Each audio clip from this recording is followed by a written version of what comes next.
జై శ్రీరామ్.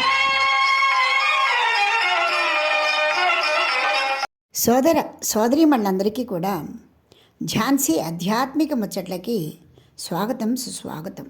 క్రిందటి సంచికలో కూడా నిత్య నైమిత్తిక కార్యక్రమాలు చేస్తూ కూడా ఈ బాహ్య ప్రపంచం నుంచి మనసుని ఏ విధంగా ప్రశాంతంగా ఉంచుకోవాలో దానికి కావలసిన సూచనలన్నీ కూడా జనక మహారాజుకి అష్టావక్కర్లు చెప్తున్నారు. అందులో భాగంగానే ఎంత ప్రయత్నించినా ఏదో ఒక సమయంలో ఇటు ప్రకృతి ప్రభావం కానీ అటు సంసార జంజాటను కానీ మనపై ప్రభావం చూపిస్తుంది, చాలా జాగ్రత్తగా ఉండాలి అని చెప్పడం జరిగింది. అందుకు జనక మహారాజు అలాంటప్పుడు మనం దూరంగా వెళ్ళిపోతే ఎలా ఉంటుంది అని అడగటము, ఆయన దేనిని దూరంగా తీసుకెళ్తావు, శరీరాన్న, మనసున, పరిస్థితులన? నువ్వు ఎక్కడికి వెళ్ళినా ఈ ప్రకృతి ఉంటుంది, ఈ శరీరము, ఈ మనస్సు నీతోటే ఉంటుంది. అయితే అక్కడైనా ఇక్కడైనా ఎక్కడైనా కూడా నీవు నిగ్రహించవలసింది నీ ఆలోచన ధోరణిని, నీలోని సంగత్వ ప్రవృత్తిని. ఇది నిన్ను వదిలి వెళ్ళిపోయేటువంటి చక్కటి జాగ్రత్త నీవు తీసుకోవాలి. ఎప్పుడైతే నీవు జాగ్రత్తగా ఉన్నావో ఆ విషయాలు ఏవి కూడా నీ దగ్గరికి రావు. తెలియకుండానే నీవు ఏ పరిసరాల్లో ఉన్నా కూడా, ఎంత నీ సంబంధీకుల మధ్య ఉన్నా కూడా నీ మనసు ఒంటరిగా ఆ భగవంతుని గురించి మాత్రమే చింతన చేస్తూ ఉంటుంది, జ్ఞానంతో వెలుగుతూ ఉంటుంది, ఏవి కూడా మనసుకి అంటవు అని చెబుతూనే హాతుమిచ్చతి సంసారం రాగి దుఃఖ జిహాసయ వీతరాగో హి నిర్దుఃఖ తస్మిన్నపి న ఖిద్యతి. నాయన జనక మహారాజా, కొందరికి పూర్వజన్మ సుకృతానుసారంగా మొదటి నుంచి కూడా ఈ ప్రపంచం మీద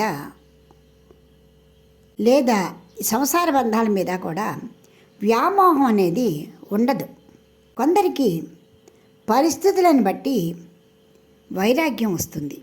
కొందరికి తమ వంశంలోని వారందరి వల్ల కూడా వారు చేస్తున్నటువంటి జ్ఞాన బోధన అలవాటు పడి మనస్సు వైరాగ్యంలోకి వెడుతుంది.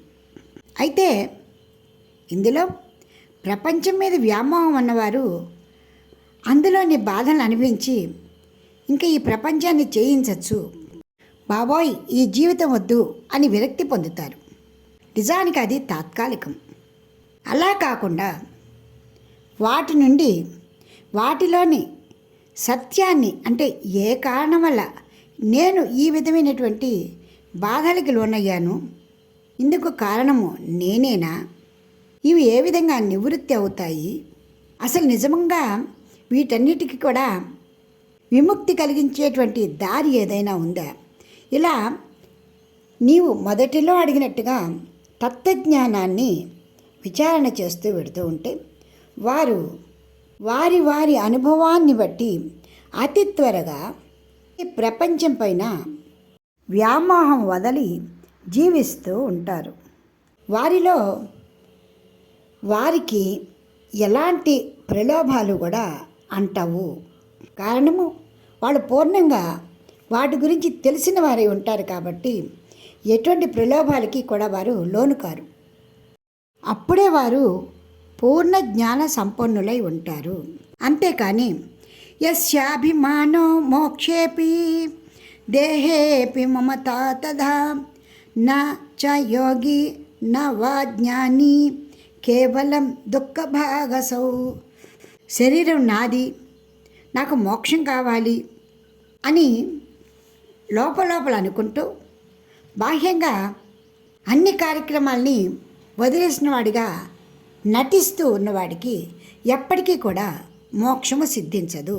మనము శరీరము తనది, ఈ కష్టసుఖాలు తనవి, సమస్తానికి కారణము నేను అని భావించేవాడు ఎప్పుడూ కూడా సంసార చిత్తాన్నే కలిగి ఉంటాడు కానీ మోక్ష చిత్తాన్ని కలిగి ఉండడు. ఎప్పుడూ కూడా ప్రేయో మార్గం వైపే వెడతాడు కానీ శ్రేయో మార్గం వైపు వెళ్ళడు. వాడు ఎప్పటికీ జ్ఞాని కాడు, యోగి కాడు, యోగ్యుడు కాడు. కాబట్టి ఎవరైతే మనస్ఫూర్తిగా ముక్తి కానీ జ్ఞానం కానీ కావాలి అని ప్రయత్నిస్తున్నారో వాళ్ళు మానసికంగా కాదు బాహ్యంగా కూడా అంత నిమిత్త మాత్రమైన జీవితాన్ని గడపాలి. మాటలు చేతలు ఒకటవ్వాలి.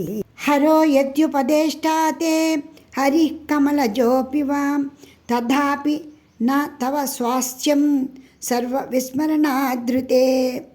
ఈ విషయంలో జ్ఞానాన్ని పొందాలి అన్న నీ కోరిక ఎంత బలమైనది అయినప్పటికీ కూడా నిన్ను నీవు సవరించుకొని ఆత్మజ్ఞానం వైపు మరలించుకోకపోతే ఈ సృష్టిలో ఉన్న గురువులందరూ వచ్చి ఉపదేశం చేసినా, సాక్షాత్తు త్రిమూర్తులే వచ్చి నీకు దివ్య ఉపదేశం చేసినా కూడా నీ మనసులో మార్పు రాదు, ఆత్మానుభవం సిద్ధించదు. అంటే ఎవరిని వారే ఉద్ధరించుకోవాలి.